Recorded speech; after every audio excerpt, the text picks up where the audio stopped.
हाय दोस्तों, welcome to my channel. मेरा नाम है सिद्धार्थ विमानी और दोस्तों आज मैं आपके साथ बात करने वाला हूं on share market, stock market.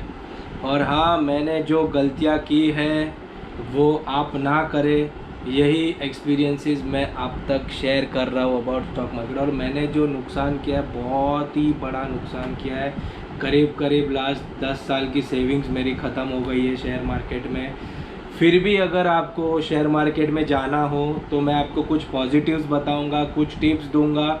और क्यों अगर नहीं जाना है तो मैं आपको उसके रीज़न्स बताऊंगा कि क्या इश्यूज़ है शेयर मार्केट में। तो आइए चलते हैं, वन बाय वन बात करते हैं शेयर मार्केट के बारे में।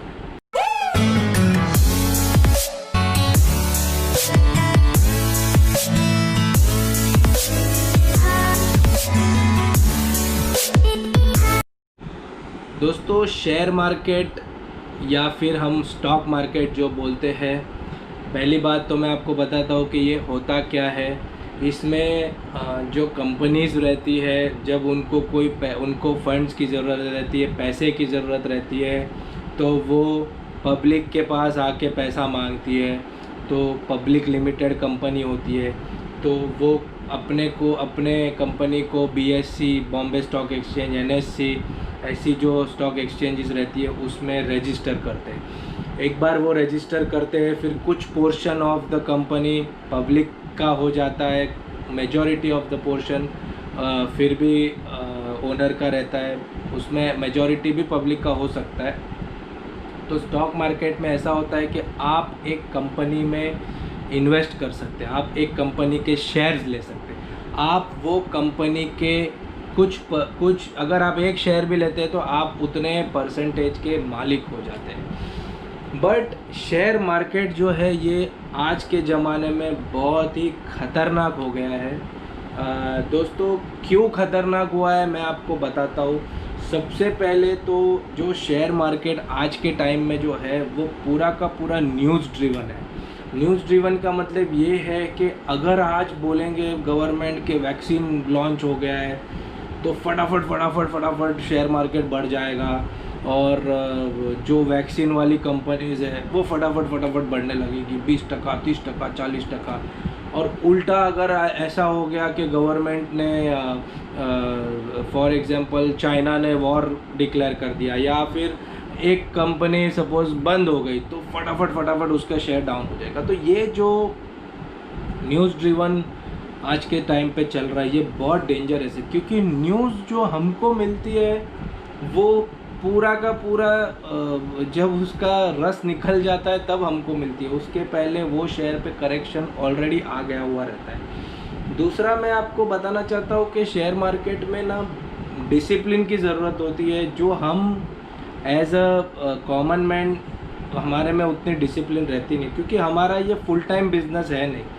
तो ऐसा होता है कि हम शेयर किसी के बोलने पे लेते हैं, या तो फिर हम न्यूज़पेपर में देख के लेते हैं, या तो फिर हम हमारे हिसाब से हमको आसपास में ऐसे लग रहा है कि चलो ये प्रोडक्ट बहुत अच्छा चल रहा है, ये बहुत अच्छा चल रहा है, तो उसके शेयर लेते हैं। बट जब हम किसी के कहने पे शेयर लेते हैं, या हम जब कोई टिप के ऊपर शेयर लेते हैं, तो हम घुस तो गए रहते हैं उसमें।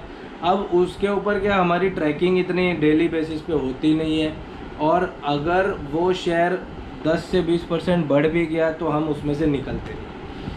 तो फिर ऐसे हो जाता है कि हमको मज़ा आता है, शेयर बढ़ रहा है, बट वन फाइन डे ऐसे हो जाता है कि शेयर एकदम से डाउन हो जाता है। दूसरा, शेयर अगर आप बेच दिए तो फिर आप वापस ख़रीदते नहीं हैं वो शेयर को, क्योंकि आपने सपोज़ लिया है 20 रुपये में एक शेयर, आपने उसको बेचा है 30 रुपये में, तो आप 28 रुपये में तो वापस ख़रीदने नहीं वाले, या 25 में तो वापस ख़रीदने नहीं वाले, क्योंकि आपने 20 का भाव तो देख लिया। तो डिसिप्लिन हम नहीं रहते शेयर मार्केट में। और सबसे बड़ा इम्पॉर्टेंट पॉइंट यही है कि शेयर मार्केट में अगर आप डिसिप्लिन है तो ही आप उसमें पैसा डालिए। डिसिप्लिन का मतलब ये, सबसे पहले आप एक अमाउंट सेट करिए कि भाई मैं इतना ही पैसा डालने वाला हूँ, मैं यही करने वाला हूँ। दूसरा, आप एक एग्ज़िट स्ट्रैटेजी लेते टाइम ही डिसाइड कर लीजिए कि भाई ये शेयर मैंने 100 रुपये में लिया है, अगर ये 150 होगा तो मैं निकल जाऊँगा। फिर ये दूसरे दिन भी 150 हो जाए तो आप निकल जाना है। तीसरा, आप हिम्मत रख के शेयर में से लॉस बुक करने की हिम्मत रखिए। मतलब बहुत बार ऐसा रहता है कि जब ये 100 में आप शेयर लेते हैं और 80 हो जाता है तो आप सोचते हैं कि नहीं नहीं नहीं मैं निकलूँगा नहीं। बहुत बार ऐसा हो जाता है कि वो शेयर 30 हो जाता है और फिर आपको निकलने का मौका ही ना मिले। तो ये मैं जो आपको बता रहा हूँ कि हम डिसिप्लिन नहीं रहते, इसका मतलब यही है कि हम शेयर लेके छोड़ देते हैं, भूल जाते हैं, ठीक है, फिर उसको जब भी बढ़ेगा बढ़ने दो, जब भी कम होगा और सब कुछ वर्चुअल रहता है। आपको अच्छा लगता है आपका शेयर बढ़ रहा है, आपको बुरा लगता है आपका शेयर कम हो रहा है, बट आप उसमें से निकले हुए नहीं हैं। तो दोस्तों ये दो इम्पॉर्टेंट चीज़ है, मैं आपको बताता हूँ। ये कोई मामूली गेम नहीं है, ये बहुत बड़ा गेम है शेयर मार्केट का। बहुत बड़े बड़े प्लेयर इसमें इन्वेस्टेड है और ये सारे शेयर्स जो है इन्वेस्टर्स जैसे पैसा डालते हैं डिमांड क्रिएट होती है, पैसा निकालते हैं, डिमांड कम हो जाती है, अपर सर्किट लोअर सर्किट, बहुत बड़ा गेम है। तो ये अगर आपको फिर भी शेयर मार्केट में डालना है पैसा तो मैं आपको कुछ टिप्स देता हूँ। सबसे पहले आप ए ग्रुप कंपनीज में ही पैसा डालिए, क्योंकि ए ग्रुप कंपनीज जो रहती है ये इतनी बड़ी रहती है कि उसको कोई एक पर्सन या उसको कोई एक कंपनी एक पार्टी चला नहीं सकती है। और जो ए ग्रुप कंपनीज रहती है मानते हैं कि वो एथिकल रहती है और बड़ी रहती है। तो ए ग्रुप कंपनीज में कौन सी आती है? एच.डी.एफ.सी बैंक, TCS, फिर रिलायंस इंडस्ट्रीज़, L&T, ये सारी जो है ये ए ग्रुप शेयर्स है। ये ए ग्रुप शेयर्स में आप पैसा डालिए फिर आप भूल जाइए तो भी कोई प्रॉब्लम नहीं है। और दूसरा मैं आपको एक प्रो टिप दे रहा हूँ कि वही शेयर्स खरीदिए जो कंपनी डिविडेंड देती है। दोस्तों अगर कंपनी आपको डिविडेंड नहीं दे रही है तो उसके शेयर्स मत खरीदिए, क्योंकि आप जब पैसा डाल रहे हैं तो आपको डिविडेंड ईयरली रिटर्न भी कुछ ना कुछ मिलना चाहिए। तो मैं आपको बताता हूँ कि जो सबसे बड़ी कंपनीज़ है जो डिविडेंड देती है ये पब्लिक लिमिट, ये गवर्नमेंट की कंपनी है। IOCL करके एक शेयर है, इंडियन ऑयल जो IOCL है, कोल इंडिया है, ये सारी कंपनीज़ 20% 15% ईयरली डिविडेंड देती है। तो दोस्तों आपने अगर 1 लाख रुपया डाला ये कंपनी में और अगर वो कंपनी 20% रिटर्न दे रही है, इसका मतलब ये कंपनी आपको हर साल 20,000 रुपया दे रही है। दोस्तों 20% बहुत बड़ी बात रहती है, क्योंकि FDs भी आज के टाइम में 7 से 8%, 6 से 7% देती है। तो दोस्तों बहुत ही इम्पॉर्टेंट टिप मैंने आपको बताई है। पहली ए ग्रुप में ही लीजिए, दूसरा आप डिविडेंड पेइंग कंपनीज ही लीजिए, तीसरा मैं आपको बताता हूँ कि स्मॉल कैप में मत लीजिए। आपको लोग बताएंगे कि ये ले ले 20% बढ़ जाएगा, 40% बढ़ जाएगा, और बढ़ता भी है ये स्मॉल कैप। बट जब आपको निकलना रहता है, जब भी वो 20-40% बढ़ के निकल जाने का टाइम रहता है, तभी आपको निकलने नहीं मिलता है, तभी आप लोअर सर्किट में फंसे हुए रहते हैं और फिर आप शेयर्स ऑफलोड नहीं कर पाते। क्योंकि ये जो छोटी छोटी कंपनीज रहती है इसकी इक्विटी बहुत कम रहती है। इक्विटी कम रहती है इसका मतलब है कि इसके शेयर्स बहुत रहते नहीं है मार्केट में, और जब आपको कोई शेयर बेचना है और बायर नहीं रहता है तो आप बहुत ही बड़े ट्रबल में आ जाते हैं। तो मैं आपको रिक्वेस्ट करूंगा कि स्मॉल कैप कंपनीज़ में मत पड़िए। अगर आप फुल टाइम शेयर मार्केट में ही जाना चाहते तो एक अलग ही बात है, बट अगर आप इन्वेस्टर हैं तो प्लीज़ लार्ज कैप कंपनीज़ में ही जाइए, अच्छी कंपनीज़ में डालिए पैसा, डिविडेंड पेइंग कंपनीज़ में पैसा डालिए प्लीज़।